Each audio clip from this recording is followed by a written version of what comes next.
अस्सलाम वालेकुम, this is doctor Mohammad Naveed Jafar, second year mathematics chapter number 6 exercise number 6.6। आज के इस लेक्चर के अंदर हम बात करने जा रहे हैं आपके क्वेश्चन नंबर 2 के लास्ट पार्ट की, जो कि पार्ट नंबर 10 है। सो किस तरह से इसका सोल्यूशन, आइए चलते हैं वाइट बोर्ड की जानिब और देखते हैं इसका सोल्यूशन। जी, तो इस लेक्चर के अंदर हम बात करेंगे आपके क्वेश्चन नंबर 2 के पार्ट नंबर 10 की।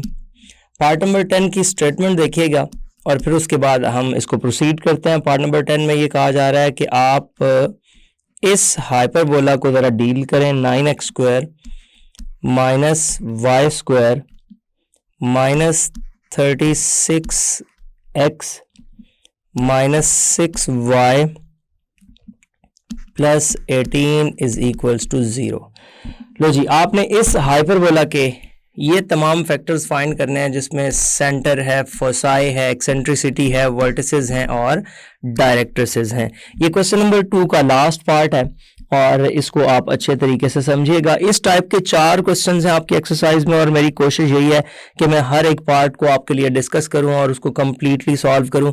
और इसमें हमने करना क्या होता है कि हमेशा पहले आपने इनके स्क्वायर्स कंप्लीट करने होते हैं। अगर आपने स्क्वायर्स कंप्लीट करना है तो जाहिर सी बात है एक्स की वैल्यूज़ को अलग करना पड़ेगा, वाई की वैल्यूज़ को अलग करना पड़ेगा और उसके मुताबिक हम इसको ट्रीट करेंगे। सो देखिएगा, 9x² minus Y square minus 36x minus 6y plus 18 को कैसे प्रोसीड करना है, इसके सोल्यूशन में चलते हैं। सोल्यूशन में आके सबसे पहले मैं गिवन जो मौजूद है उसको लिखता हूं। सो देखिएगा, गिवन दैट, ये आपके पास जो गिवन है वो है 9x² minus Y square minus 36x minus 6y plus 18 is equals to 0। ले जी, इसको मैंने प्रोसीड करना है और मैंने देखना है कि इससे कैसी हाइपरबोला जो है उसकी इक्वेशन बनती है। अब देखें, आप x की वैल्यूज़ को सेपरेट कर दीजिए, y की वैल्यूज़ को सेपरेट कर दीजिए, फिर आपके लिए ज़रा आसान फॉर्म बन जाएगी। आप इसको लिखिए 9x² minus 36x minus Y square minus 6y plus 18 is equals to 0। पहले तो हमने इसकी ये फॉर्म बना दी। अब यहाँ से पहली दो में से 9 कॉमन आ रहा है, ये आ जाएगा x² माइनस 4x, ये आ गया। इनमें से माइनस कॉमन आ रहा है, y² प्लस 6y, ये आ गया और प्लस 18 इज इक्वल्स टू 0। अब जरा आप गौर कीजिएगा, इसको मैं लिखने जा रहा हूं 9 इंटू x² माइनस 4x है तो इसका स्क्वायर कंप्लीट कर लीजिए, तो ये आ जाएगा 9 इंटू x² माइनस 2 फॉर्मूले का और फर्स्ट टर्म x और सेकंड टर्म ऑब्वियसली फिर 2 हो जाएगी। सो इसका मतलब है इसमें 2 का स्क्वायर आपने ऐड किया और 2 का स्क्वायर आपने सब्ट्रैक्ट किया। ये आपका पहला 9 के साथ वाला फैक्टर बन गया। माइनस, अब देखिएगा y² ये आ गया प्लस 2 इंटू वाई, और 6y बनाने के लिए आपको इसके साथ मल्टीपल में 3 चाहिए। इसका मतलब है आपने 3 का स्क्वायर इसमें ऐड किया और 3 का स्क्वायर इसमें सब्ट्रैक्ट किया और प्लस 18 इज इक्वल्स टू 0। नहीं जी, अब आपने क्या करना है, अब आप देखिएगा इसको, ये आपके पास सिचुएशन कुछ इस तरह से बन रही है कि ये आ जाएगा 9 इंटू, ये आ जाएगा x माइनस 2 स्क्वायर, ये बन गया। इसको मैं कुछ इस तरह से लिख देता हूँ कि ये ब्रैकेट लगा देता हूँ और माइनस 2 स्क्वायर यानी कि 4, इस तरह से आ गया। उसके बाद माइनस, ये आ जाएगा y प्लस 3 स्क्वायर माइनस 9 और प्लस 18 इज इक्वल्स टू 0। तो यहाँ तक का ये स्ट्रक्चर आपने बना लिया। अब आप क्या करें, इस 9 को अंदर मल्टीप्लाई कर दें। जब आप 9 को अंदर मल्टीप्लाई करेंगे तो ये आ जाएगा 9 into X minus 2 square minus 36 minus y plus 3 square और माइनस माइनस प्लस 9 और ये आ जाएगा प्लस 18 इज इक्वल्स टू 0। नहीं जी, अगले मरहले में चलते हैं और देखते हैं क्या आता है आपके पास। ये आ जाएगा 9 इंटू एक्स माइनस 2 स्क्वायर, ये आ जाएगा माइनस वाई प्लस 3 स्क्वायर। ये 27 और 36 को जब आप ऐड करते हैं तो माइनस का आपके पास ये 9 बच जाता है, इज इक्वल्स टू 0।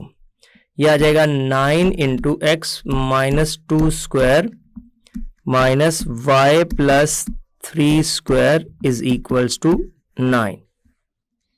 अब ये जो राइट पे आपको 9 नजर आ रहा है, इसको इसके दोनों साइड्स पे डिवाइड कर दीजिए। आप लिखिए divided by 9 on the both sides.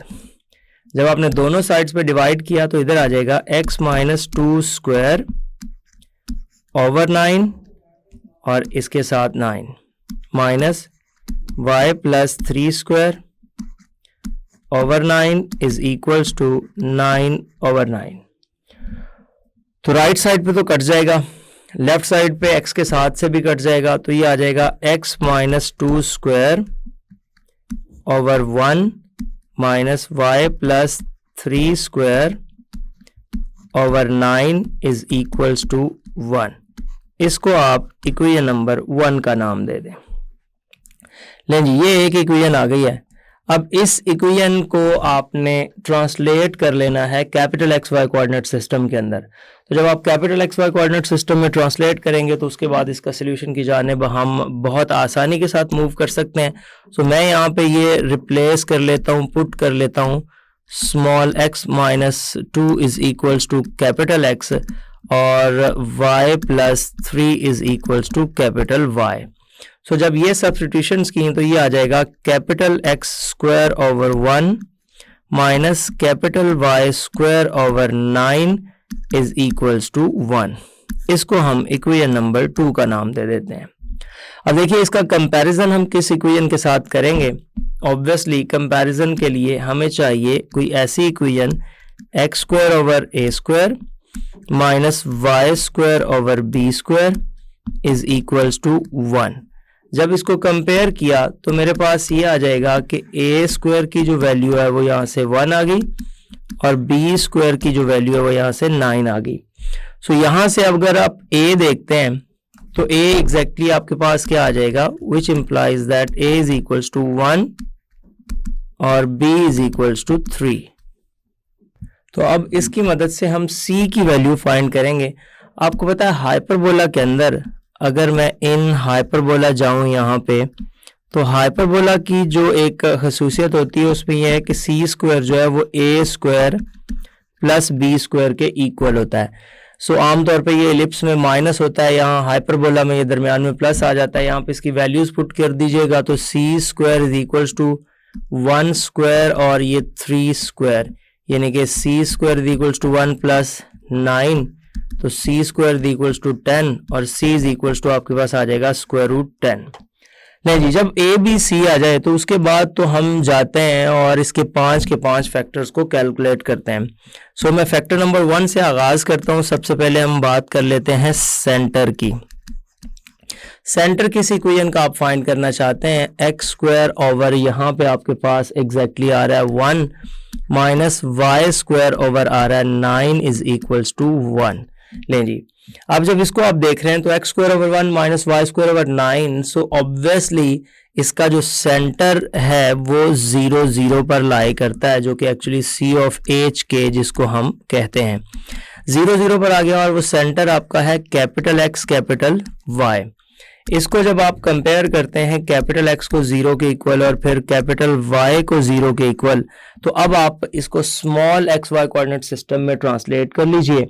Small X Y coordinate system में बदलने के लिए आपको पता है कि जो x माइनस 2 है ये कैपिटल एक्स के इक्वल हमने पुट किया था, तो लिहाजा यहाँ से ये आ जाएगा x minus 2 is equals to 0 और जो आपका कैपिटल y था वो हमने y प्लस 3 को सब्सटीट्यूट किया था, तो यहाँ से आपके पास आ जाएगा y plus 3 is equals to 0।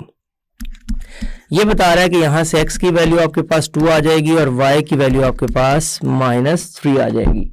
नहीं जी, आपने कैपिटल एक्स कैपिटल वाई से small X Y coordinate system में चले गए हैं और लिहाजा जो आपका सेंटर एच के है in terms of small X Y वो आपने फाइंड कर लिया है कि सी ऑफ 2 and -3। लिहाजा इस हाइपरबोला का जो सेंटर है वो 2 and -3 पर मौजूद है। आगे चलते हैं और सेकंड फैक्टर की बात करते हैं। इसमें हम बात करेंगे फोसाई के ऊपर। अब आपको पता है फोसाई किसका, x² / 1 माइनस y² ओवर आपके पास जो वैल्यू बन रही है वो 9 = 1। अब यहाँ से साफ जाहिर है कि आप x एक्सिस के ऊपर मौजूद है, यानी कि इसका जो ट्रांसवर्स एक्सिस है वो कैपिटल x एक्सिस है, लिहाजा आपका जो फोसाई होगा वो ±c और 0 हो जाएगा। अब c की वैल्यू आपने देखी थी कि वो प्लस माइनस और c हमने जो फाइंड किया वो √10 आ गया, इसके साथ 0 आ जाएगा। ये वैल्यू है हमारे पास capital X Y coordinate system के अंदर। अब capital X Y coordinate system के अंदर अगर ये वैल्यू है तो यहाँ से आप कैपिटल एक्स को पुट कर लीजिए √10 प्लस माइनस और कैपिटल वाई को पुट कर लीजिए 0 के इक्वल। यहाँ से आप देखेंगे तो कैपिटल एक्स की जो वैल्यू आपके पास आ रही है वो क्या आ रही है, इसको आप small X Y coordinate system में ले जाएं जो कि x - 2 है = ±√10। ये आ जाएगा x = 2 ± √10। अब यहाँ से कैपिटल y जो है वो y + 3 था, सो ये आ जाएगा y + 3 = 0, सो इम्प्लाइज y = -3। अब यहाँ से चूंकि दो फोकस हैं, फोसाई है, ये एक प्लस में एक माइनस में है, तो ये आ जाएगा 2 -√10 के साथ y -3 और एक आ जाएगा x = 2 प्लस √10 के साथ y जो है वो 3। सो ये दो पॉइंट्स हमने बना लिए, इसको पॉइंट्स की सूरत में लिख दीजिए फोसाई को। तो ये हमारा जो पहला फोकस यहाँ पे बनेगा f' वो आ जाएगा 2 -√10 इसके साथ -3 और जो f बन रहा है वो 2 प्लस √10 और ये आपके पास आ जाएगा -3। नहीं जी, ये दो फोकस बन गए। इसके तीसरे फैक्टर की जानिब चलते हैं, जो कि हमारे पास जो तीसरा फैक्टर बनता है वो है इसकी एक्सेंट्रिसिटी। अब हम इसकी एक्सेंट्रिसिटी फाइंड करना चाहते हैं तो आपको पता है कि E का जो फॉर्मूला है वो स्मॉल e = c/a होता है। सो स्मॉल e = c आपने √10 बनाया हुआ है, a आपके पास जो वैल्यू है वो एग्जैक्टली 1 आई हुई है। सो यहाँ से ये आ गया √10 which is actually greater than 1, तो ये इसकी एक्सेंट्रिसिटी और वो 1 से बड़ी ही होनी चाहिए अगर आप बात करना चाहते हैं इसके हाइपरबोला की। ये आ गया। अब हम इससे नेक्स्ट और फोर्थ फैक्टर पे चलते हैं जो कि वर्टिसेस का है। नहीं जी, वर्टिसेस की बात करते जाएं। अब वर्टिसेस में किसके x² / 1 माइनस y² / 9 = 1 के, तो यहाँ पे अगर आप वर्टिसेस की बात करते हैं, चूंकि आप x एक्सिस के ऊपर मौजूद हैं तो ±a और 0 हो जाएगा। अब ये क्या आएगा, a तो आपके पास 1 है और साथ 0, और ये जो आपके वर्टिसेस हैं ये capital X Y coordinate system में आपने यहाँ पे बताए हैं। इसको अब हमने ट्रांसलेट करना है, वापस लेके जाना है small X Y coordinate system में। सो आप इसको लिख दीजिए कैपिटल x = ±1 और कैपिटल y = 0।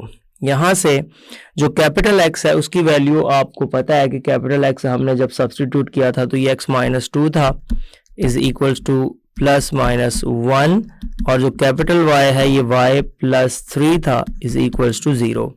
यहाँ से ये आ जाएगा x = -2, इधर आके +2 हो गया और ±1 इधर आ जाएगा y = -3। लें जी, इसकी जो दो वैल्यूज़ हैं वो निकाल लें और देखें क्या बनती हैं। एक वैल्यू आपके पास आ रही है x = 2 + 1 और y -3, वो आपकी बन जाएगी x = 3 और y = -3। सो एक वर्टेक्स तो इसका बन गया 3 and -3। दूसरे वर्टेक्स की जानिब मूव करते हैं और जो दूसरा वर्टेक्स है इसका वो आपका क्या आ जाएगा, x = टू -1 और y इज इक्वल्स टू -3। तो ये आ जाएगा x is equals to 1, y is equals to -3। So ये हमारे पास जो सेकेंड वर्टेक्स यानी कि a डैश बन रहा है वो 1 एंड -3 पे बन रहा है। -3 इसमें आप देख रहे हैं फिक्स चल रहा है और x के ऊपर ये वेरिएशन हो रही है, तो ये उसका वर्टेक्स बन गया। ले जी, अब आपने इसका ये पॉइंट भी फाइंड कर लिया और लास्ट आपके पास रह गए हैं डायरेक्ट्रिसेस। लिहाजा अब हम 5th पॉइंट पे चलते हैं और इसके डायरेक्ट्रिसेस की बात करते हैं। लें जी, डायरेक्ट्रिसेस। अब डायरेक्ट्रिसेस किसके, x²/1 - y²/9 is equals to 1। अब आपको पता है कि इसके जो डायरेक्ट्रिसेस हैं, चूंकि आप x एक्सिस के ऊपर मौजूद हैं, तो x एक्सिस के ऊपर होने की वजह से capital X is equals to ये आ जाएगा +-a/e। नहीं जी, अब आपने इनकी वैल्यूज को यहाँ पे सिर्फ रिप्लेस कर देना है। आपके पास आ जाएगा capital X is equals to +-a1 है, और जो आपने इसकी एक्सेंट्रिसिटी फाइंड की थी वो एक्सेंट्रिसिटी आपके पास √10 आई है इसकी। नहीं जी, इसकी एक्सेंट्रिसिटी के मुताबिक आप जब देखेंगे तो ये आपके पास क्या रिजल्ट बनता है, ज़रा उसको यहाँ पे आप इसको लेके आइएगा। वर्टिसेस भी आपने फाइंड कर लिए हैं, तो अब आप ये जो आपका कैपिटल X है, ये चूंकि x -2 था, इज इक्वल्स टू +-1/√10। अब आप इसको राइट साइड पे ले जाएं, -2 को, तो ये आ जाएगा x इज इक्वल्स टू 2 +-1/√10। ये आ जाएगा x इज इक्वल्स टू 2 +1/√10 और x इज इक्वल्स टू 2 -1/√10। लें जी, ये जो वैल्यूज हैं ये दो इसके डायरेक्ट्रिसेस आ गए हैं। अब इसी चीज को हम ग्राफिकली देखते हैं कि इसका ग्राफ क्या बनता है। सो आइए चलते हैं इसके ग्राफ की जानिब। तो इसका जो ग्राफ है ये जी आपके सामने इसका ग्राफ है, ये इसका ग्राफ आ गया। अब ज़रा इसके ग्राफ पे हम ये सारे पॉइंट्स को देखना चाहते हैं कि कौन सा पॉइंट कहाँ कब किस वक्त मौजूद है। सो आप सबसे पहले तो बात कीजिए इसके सेंटर की, और सेंटर के साथ साथ आप इसका जो ट्रांसवर्स एक्सिस है और इसका जो कॉन्जुगेट एक्सिस अगर वो ड्रॉ कर लें तो शायद आपके लिए इसको अंडरस्टैंड करना जो है वो ज़्यादा इजी हो जाएगा। अगर आप इसके सेंटर की बात कर लें तो सबसे पहले सेंटर इसका है 2 -3 पे, तो मैं इसका सेंटर जब ड्रॉ कर लूँगा फिर उसके बाद इस पे ज़रा डिस्कशन आसान हो जाएगी। मैं 2 पे एक लाइन नीचे लेके आता हूँ, चूँकि एग्जैक्टली 2 पे इसका ये मौजूद है। सो इधर से 2 पे ये लाइन आ गई, ब्लू लाइन। अब मैं क्या करता हूँ, इसके ऊपर एक पर्पल लाइन लगा देता हूँ -3 पे, जो कि एग्जैक्टली इसके सेंटर को जो है वो रिप्रेजेंट करेगी। 0 डिग्री पे हमने ये लाइन लगानी है एग्जैक्टली -3 पे। ले जी, ये मैं इस कलर के साथ लगा देता हूँ। ये जो आपके पास एक्सिस बना है, x एक्सिस y एक्सिस, ये आपने बना लिया है एग्जैक्टली इसका सेंटर, ये सेंटर बना लिया है। और सेंटर इसका आपने बनाया है कहाँ पे, 2 और -3 पे, जो कि आपने फाइंड किया। और एग्जैक्टली आप यहाँ पे देख भी रहे हैं कि वो 2 और -3 ही है। ले जी, सेंटर बन गया। बाकी पॉइंट्स की जानिब चलते हैं।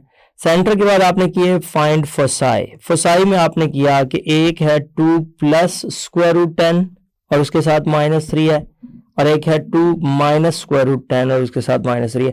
अगर मैं 2 + √10 की बात करता हूँ, √10 3.1 समथिंग बनेगा, तो 2 + 3.1 तो ये 5.1 समथिंग पे जाएगा। सो आपका जो x की वैल्यू है वो 5 से हल्की सी आगे यहाँ पे इसका जो फोसाई है वो मौजूद है, और ये आ जाएगा 2 + √10 आ जाएगा, 2 + √10 और इसके साथ -3। और अगर आप इसके लेफ्ट पे जाते हैं तो 2 - √10 करेंगे, तो 2 - √10 करने के बाद ये -1 है, तो -1 पॉइंट समथिंग के करीब तरीन बन रहा है। तो ये आपके पास तकरीबन यहाँ पे आ जाएगा 2 - √10 और -3। ये फोसाई आपने फाइंड कर दिए। तीसरी चीज़ जो एक्सेंट्रिसिटी, वो ऑब्वियस है, वो एक्सेंट्रिसिटी हमने फाइंड कर ली। और चौथी चीज़ इसके वर्टिसेस थे। वर्टिसेस आपने देखे, इसके दो आपने बनाए, एक ये वर्टेक्स है एक ये वर्टेक्स है। और वर्टिसेस जब हमने फाइंड किया तो वर्टिसेस की वैल्यूज आई थी एक 3 -3, तो आप देख रहे हैं एग्जैक्टली ये 3 इधर से और -3, तो ये 3 -3 इसका एक वर्टेक्स है। और जो दूसरा वर्टेक्स आपने फाइंड किया वो 1 -3 पे था, तो आप देख सकते हैं एग्जैक्टली इधर 1 और इधर -3, तो 1 -3 पे इसका सेकंड वर्टेक्स मौजूद है। जब आप आए इसकी डायरेक्ट्रिसेस की जानिब, तो एक है 2 में से आपने 1/3 को माइनस किया तो 1/3 0.3, तो 2 प्लस 0.3 अराउंड जो वैल्यू आपकी बनती है वो 2 से हल्का सा ऊपर आप जाएंगे तो इसकी डायरेक्ट्रिसेस को हम यहाँ पे बना सकते हैं। मैं ये यहाँ पे 90 डिग्री पे जाके इसकी डायरेक्ट्रिक्स लाइन को ड्रॉ करने लगा हूँ। सो आप देखिएगा क्या बनती है इसकी डायरेक्ट्रिसेस। 2 से हल्का सा आप इधर मौजूद हैं ऊपर की जानिब, ये तो ये इसकी एक डायरेक्ट्रिक्स बन जाएगी। इस लाइन को मैं ये बना देता हूँ, ये इसकी एक डायरेक्ट्रिक्स है और एग्जैक्टली इस लाइन के इतना ही इधर इसकी दूसरी डायरेक्ट्रिक्स जो है वो मौजूद होगी। सो इस तरह से आपने देखा इसके जो 5 के 5 फैक्टर्स थे वो हमने यहाँ कैलकुलेट करके दे दिए। अब एक्सेंट्रिसिटी को अगर आप देखना चाहते हैं कि एक्सेंट्रिसिटी को कैसे कैलकुलेट करना है या यहाँ उसका क्या रोल आपको नज़र आ रहा है, तो अगर आप देखें तो सी डिस्टेंस है ये फोसाई से लेके इस सेंटर तक का, ये ज़्यादा है बनिस्बत आपका ए डिस्टेंस जो कि इस वर्टेक्स से लेके इस डिस्टेंस तक है। तो जाहिर सी बात है अगर मैं इस बड़े डिस्टेंस को छोटे डिस्टेंस से डिवाइड करूंगा तो आंसर ग्रेटर देन 1 ही आएगा और वो यहाँ पे √10 आ रहा है। सो ये था आज का लेक्चर। होप्स जी, तो देखा आपने किस तरह से हमने इस लास्ट पार्ट को सम अप किया, सॉल्व किया। ये था आज का lecture. Hope so you understand that today's lecture. This is end of our lecture.